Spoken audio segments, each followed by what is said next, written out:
Are you writing a memoir and are you wondering how to tell it? Do you start at the beginning like Elizabeth Gilbert did with Eat, Pray, Love? Or maybe at the end like Andre Agassi did with Open? Or somewhere in the middle as Tara Westover did with Educated? Or maybe you tell a series of scenes as Kiesi Lehman did with Heavy? You're going to have a hard time figuring out how to tell your story if you haven't yet figured out what story you're telling. So let's start with first things first and answer this question for your memoir. What's the real story you're telling? I'm Jule Kucera, creator of StoryJoules, and I help writers, including memoir writers, tell powerful stories. To show you how to figure out what story you're telling, we're going to use my memoir as an example. It's Sweet Baby Lover. The structure, the model that we'll use is in Unlocking Your Story's Power Grid, which you can download in the link below. That will enable you to identify the 7 key moments in your story. There is, obviously, a big difference between writing a novel and writing a memoir. With novelists, they need to be additive. They're creating substance.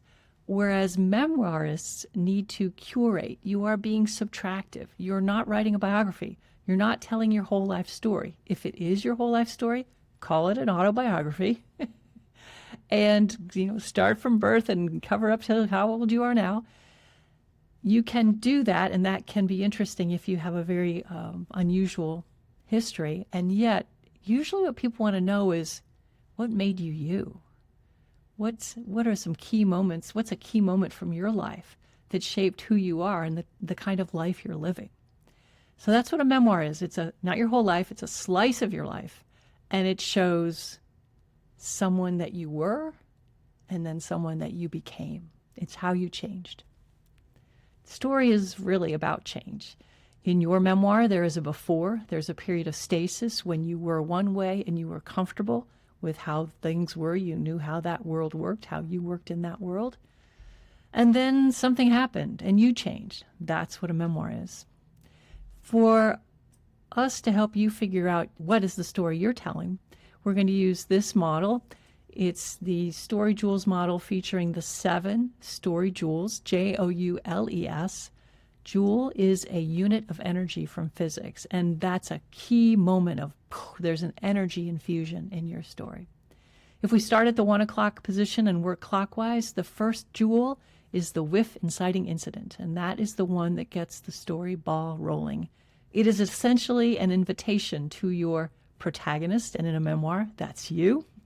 It's an invitation to do something, to go somewhere, to try something different, to be different. And then the next one is the I gotta go. That's where the protagonist, you, takes up that invitation, makes a decision, and takes an action. After that, the next one is the whoa, shake up a belief. The belief that gets shaken is how easy or not this is going to be. When the protagonist, you, starts on this new adventure, they think, not too hard, not too bad. And then it turns out, yes, actually harder than you thought. Then after that, there is the Mindset-Shattering Midpoint. And that is a moment when you learn something that changes everything about how you saw things. It's a 180, it's a shattering of your current mindset. And because of that shattering, you change your mind, you change your strategy, you change your tactics.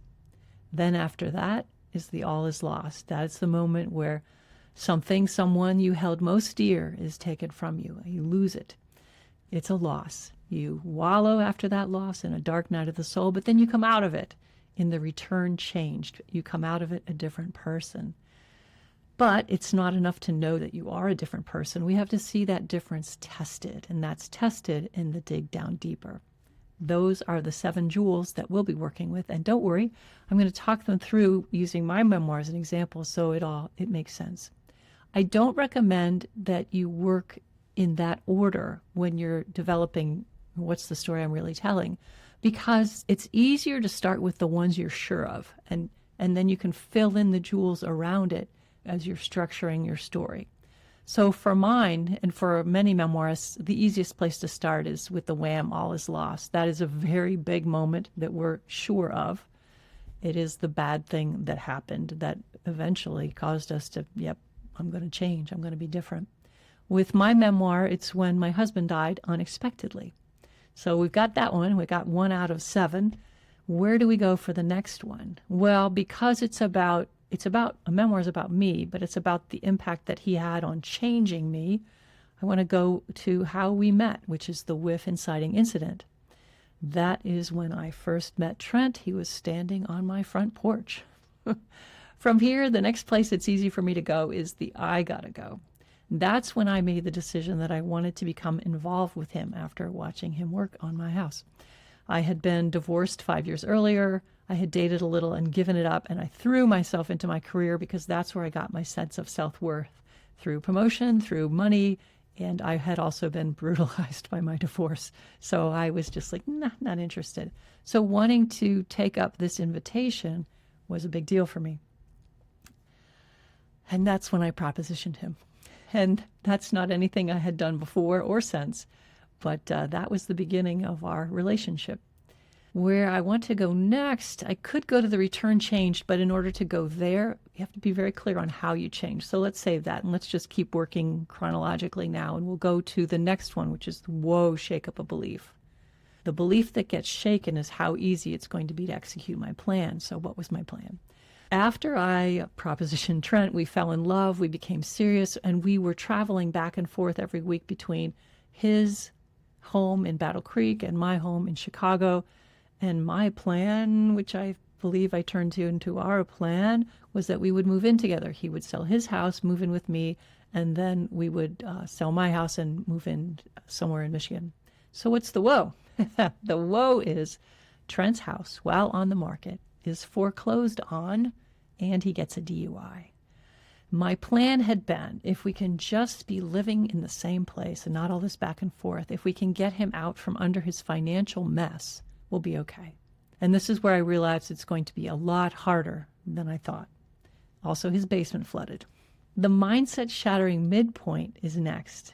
And what happened with me between the woe and the mindset is he sold his house the day before it was to be repossessed. He did whatever he needed to do with the courts for the DUI. But instead of moving to my house in Chicago, which wouldn't work for a man who was used to living on 80 acres in Michigan, I sold my house and bought a house in the woods of Newaygo, Michigan. He moved in there, I moved there, and we were together at last. And I thought, yay, Trent is out from under his financial burden. We are together. We're not driving back and forth anymore. It's all going to be okay. And it was not okay. So what didn't go away? What was my mindset-shattering midpoint? Trent, for most of his life, had headaches, not even just as an adult, going back to childhood. From 3 years old. And he also wanted to leave the planet. And I understood that because I had gone through times in my life where I felt similarly.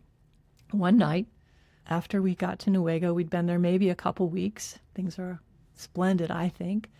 I am lying alone in bed at night. He is out in the woods. I believe he has his gun with him, and he is not picking up when I call his cell phone. And I knew at that moment that this wasn't something we left behind. This didn't get left behind in Battle Creek. This is something that had come with us and would stay with us. And that was a shattering of my mindset. So we only have 2 left, the return change and the dig down deeper. To do these well, you need to understand how you changed. I need to understand how I changed. The good news is there are only 4 options for our internal change. We can change how we view ourselves, our self-worth. We can change our view of the world, our worldview. We can change our responsibility to others, our selfish or selflessness.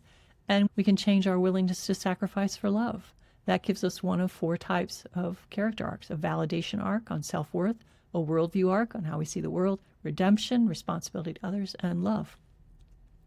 For my memoir, it is a validation story. Yes, love is a huge theme in that story, and it's primarily used in the external dimension of story dynamics because love is what puts the pressure on the protagonist, me, to change. And the change that I needed to make was to see myself having worth apart from any accomplishment, whether that was school when I was a kid or college or career success. That's how I had been trying to earn validation my entire life. So Trent taught me how to love myself because I could see myself through his eyes. But what I needed to learn was how to love myself without him. So my return changed is Trent dies, I go through my dark night of the soul, and I return to Chicagoland. I buy a condo, but I don't go back to the kind of corporate job I had before where all I wanted to do was climb and prove myself. And I kept the consulting business that I started when we moved to Newaygo. I just wanted to make a living. So what's the dig down deeper? I had left Trent physically, but I had not left him emotionally. In fact, when I remodeled the condo, I did it with floors we had picked out for Newaygo. There was so much of him that I had brought into that place. I hadn't emotionally left, and I had my realization. I want to read it to you from my memoir because it's an example of a revelation, and I like it. It's 45. Clinging. I have been clinging to grief. I have been clinging to grief in a perverse way of feeling better. If I hurt this much, I must have really loved him. If I hurt this much, he must have really loved me. What caused me to realize this was a blog post. The solution came from a movie. I would prefer to say I reached this enlightenment through meditation or contemplation of spiritual writings, but I take my lessons where they come. The idea that I have willingly been choosing to walk into grief came from one of Seth Godin's blog posts, August 10th, 2010. Occasionally we encounter emotions at random. More often we have no choice because there's something that needs to be done or an event that impinges itself on us. But most often we seek emotions out, find refuge in them, just as we walk into the living room or the den. Stop for a second and reread that sentence because it's certainly controversial. I'm arguing that more often than not, we encounter fear or aggravation or delight because we seek it out, not because it's thrust on us. Seth was right. In this situation, in this life of mine, I was choosing to walk into the grief room. I was like a 6-year-old who has lost the tooth and probes the hole with her tongue, in doing so expanding the pain, and because of the innervation of the tongue, expanding the apparent size of the hole, and when continuing to probe the hole in a protracted manner, expanding the time it takes to heal. I have been that 6-year-old probing my wound, running my tongue over the edges of my grief. I have taken perverse pleasure from the pain of feeling the hole. But we can't just have the realization. We need proof. We need a proof of change. So what I did was I let go of Trent's gun. I turned it into the police. The bigger let go was I let go of his secret. I confessed to my therapist that Trent wanted to leave the planet. I'd never told her, but it turned out he had told her. So that is my story. That's the story I want to tell in those 7 key jewels. In Sweet Baby Lover, I chose to tell it chronologically with date stamps. But there's a few things I want to point out that are places memoirists tend to go wrong and where I had gone wrong in early drafts. One is where to start. We often start too early, too soon, too much backstory. I ended up cutting out I don't know how many chapters, 4 maybe, before now where it starts. Start at the latest possible point. Now it starts with me pacing the floor because the contractor, Trent, was late, more than an hour late. Also, memoirists insert too much backstory because we want to explain the choices we made. We want people to understand us, but they need so much less than we think they need. So limit your backstory. You have options about how to handle it. Here are 2 ways I handled mine. 1, you can hint at the backstory. For example, early in the book, Trent hands me a beer, and my unexpressed thought is, I don't drink beer. Beer tastes like my father. That's all I say. Let subtext tell the story. And a wonderful thing about subtext is you can use it, or the senses, you can use them to connect the present to the past. So the taste of beer was in the present when Trent hands me the beer, but I connect it to something in the past. You can use taste, smell, sight, hearing. You can use any sense to travel in time and just bring in a thread of something from the past. Heavy by Casey Lehman is a fantastic book, and he uses subtext brilliantly. I have something I call the set down factor. So if I'm reading along and I go, whoa, and I put the book down, I call that's a set down. And I've set books down over plot twists. I've set books down over being a beautiful line.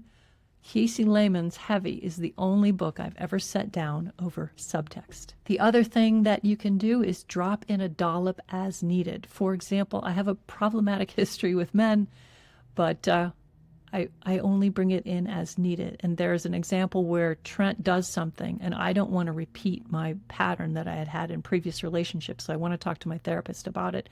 And then I link a couple of other conversations with therapists just so it makes sense. It might have been too much backstory, but I don't think so, because the editor who did a great job editing left it in when she cut 20,000 other words. So it stayed for a reason. So now you know the 7 key moments in your story that you are telling. And to help you lay that out, go ahead and download the Unlocking Your Stories Power Grid document below. That'll help you. The next step after knowing those 7 is to figure out what happens in the segments between each jewel. How do you move from one, resolve that, and then build up to the next? In the next video, I'll share an example of a complete story, every jewel and every segment. It's me before you. It is not a memoir, but it is a story at a small human scale, and it's a great example of a powerful story. To make sure you don't miss it, hit the subscribe. And if you have questions or thoughts, please use the comments. I'll be happy to answer. Thank you for being here. See you next time. Tally ho.